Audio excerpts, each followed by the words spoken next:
दूसरे पलड़े से भी आ रही, क्योंकि महाराष्ट्र में सियासी हलचल पर बिहार की तरफ से जेडीयू नेता ललन सिंह, जेडीयू अध्यक्ष है ललन सिंह, उन्होंने बीजेपी पर निशाना साधा है। कहा जनता नहीं, जोड़ तोड़ पर भरोसा करती है बीजेपी। ललन सिंह ने यह भी कहा कि जनता बीजेपी को झटका देगी। ये सब खेल है और भारतीय जनता पार्टी जनता की ताकत पर विश्वास नहीं करती है, जोड़ तोड़ पर विश्वास करती है और जनता की ताकत पर सब दिन उनको झटका ही लगेगा। चुनाव लगता है कि इस तरह से आप लोग सब दिन उनको झटका लगेगा। बिहार में भी ऐसी स्थिति बनने की बात है क्या सर? ऐसी कोशिश बहुत कोशिश कर चुके हैं। तो ललन सिंह खुद ये कहते हुए कि बहुत कोशिशें हो चुकी हैं, बिहार में भी ऐसा कर चुके हैं, लेकिन ऐसा हुआ नहीं है। बहरहाल अगर आपको याद हो, गृह मंत्री अमित शाह भी गए थे और उन्होंने कहा था कि नीतीश कुमार पलटू वाली राजनीति यहां पर करते हैं, जिसके बाद पलटवार उन पर भी जेडीयू की तरफ से हुआ। लेकिन अब आपको बताते हैं सुशील मोदी, क्योंकि बिहार की राजनीति पर सबकी नजर पड़ गई है, महाराष्ट्र में हलचल पर सुशील मोदी का बड़ा बयान। कहते हैं बिहार में भी ऐसी ही बगावत हो सकती है, विद्रोह संभव एनसीपी की तरह बिहार में भी, कह रहे हैं सुशील मोदी, बीजेपी नेता। सुनिए।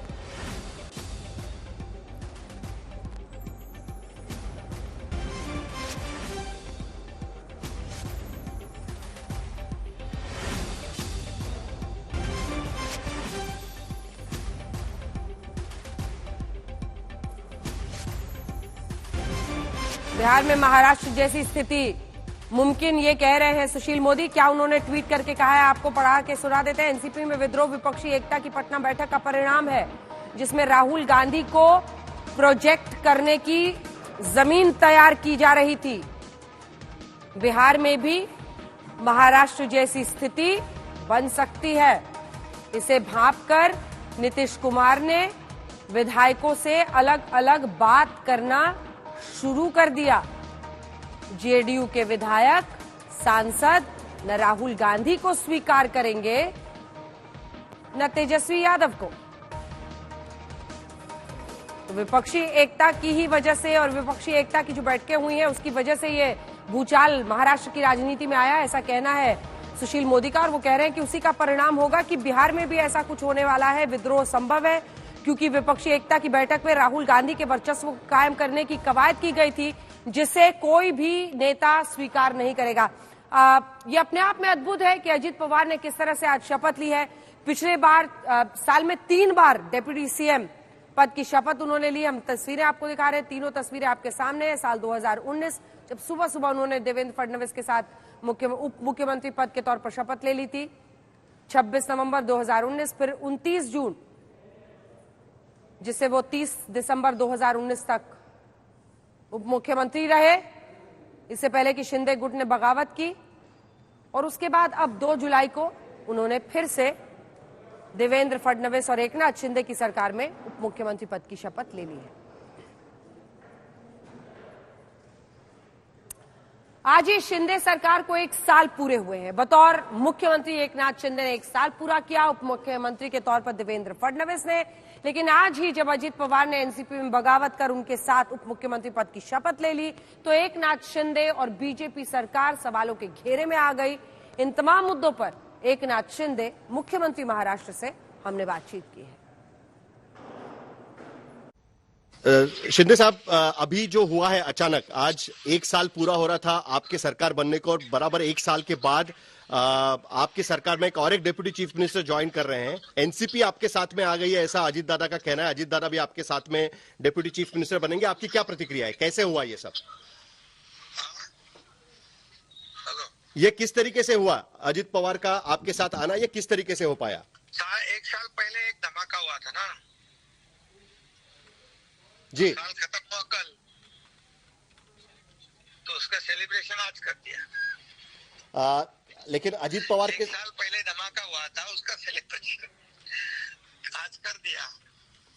लेकिन अजित दादा पवार जी और उनके सभी विधायक, उन्होंने हमारी जो मोदी साहब के नेतृत्व वाली डबल इंजन सरकार जो मैं और देवेंद्र जी और हमारा मंत्रिमंडल चला रहे थे, डेवलपमेंट कर रहे थे, और उन्होंने डेवलपमेंट के मुद्दे पर, विकास के मुद्दे पर उन्होंने सपोर्ट किया है सरकार को। सरकार में आ गए, मैंने उनका स्वागत कर दिया है। शरद पवार की अभी प्रेस कॉन्फ्रेंस हुई है, उनका ये कहना है कि ये रॉबरी है, ये उनका कहना है कि ये लूट की गई है। तो पहले जब पवार साहब ने 2 बार पहले ऐसा कुछ किया था क्या? वो क्या डाका था क्या? और पवार साहब ये भी कह रहे हैं कि कोशिश कर रहे हैं कि पार्टी उनके साथ में नहीं है, लोग इनके साथ में हैं, सिर्फ विधायक आपके साथ में आए हैं। अरे भैया, वो तो अभी दिखाई पड़ेगा ना सब।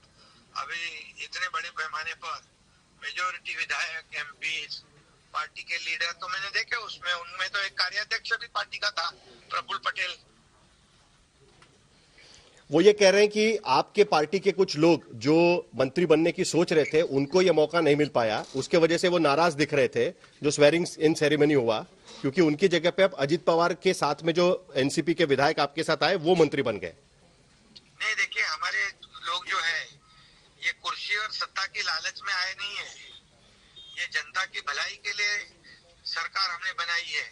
ये लालच और कुर्सी की जो सरकार थी वो 2019 में बनाई थी। वो जनता के जनमत को ठुकरा के बनाई थी। जब शिवसेना भाजपा के गठबंधन वाली चुनाव हुई थी, साथ में हम चुनाव लड़े और सरकार बनाए दूसरे के साथ, ये तो अन्याय हुआ था। और तभी से लोग चाहते थे कि शिवसेना भाजपा का सरकार बने। हम 1 साल पहले सरकार बना दिया और ये सरकार बन गया हमारी कुर्सी और सत्ता की लालच में नहीं। और हमारे जो विधायक है वो एक टीम के तरह काम करते हैं। और निश्चित रूप से अभी ये जो हमारे शिवसेना बीजेपी के जो विधायक है, अभी उनका भी शपथ विधि हो जाएगा। लेकिन उनका यह कहना था कि 1 साल पहले जब आप बाहर निकले तब आपके विधायकों का यह कहना था कि एनसीपी शिवसेना को खत्म करना चाहती है, और आज उसी एनसीपी के साथ सरकार में शामिल होना, इसको लेकर सवाल उठा रहे हैं। पवार साहब किधर है हमारे साथ? लेकिन अजित पवार और एनसीपी के बाकी लोग आपके साथ में हैं। अरे अजित पवार तो काम करने वाला नेता है ना, उसको तो काम ही नहीं करने देते। आपको कोई तकलीफ नहीं होगी? उनको तो साइड लाइन कर दिया था ना। क्या आगे के चुनाव भी उनके साथ में लड़े जाएंगे, विधानसभा, लोकसभा या बाकी जो चुनाव होंगे वो सर? चुनाव जो है, आने वाले लोकसभा के चुनाव नरेंद्र मोदी जी के नेतृत्व में हम लोग इकट्ठा लड़ेंगे और जोर से, ताकत से, मेजोरिटी से जीतेंगे। बहुत बहुत शुक्रिया जी जी। आने वाली उसके बाद विधानसभा के चुनाव भी जो भी वो भी हम इकट्ठा लड़ेंगे, साथ में लड़ेंगे और मेजोरिटी के साथ जीतेंगे। बहुत बहुत शुक्रिया शिंदे सर, आपने हमसे बात की, इसके लिए आपका बहुत बहुत शुक्रिया। धन्यवाद।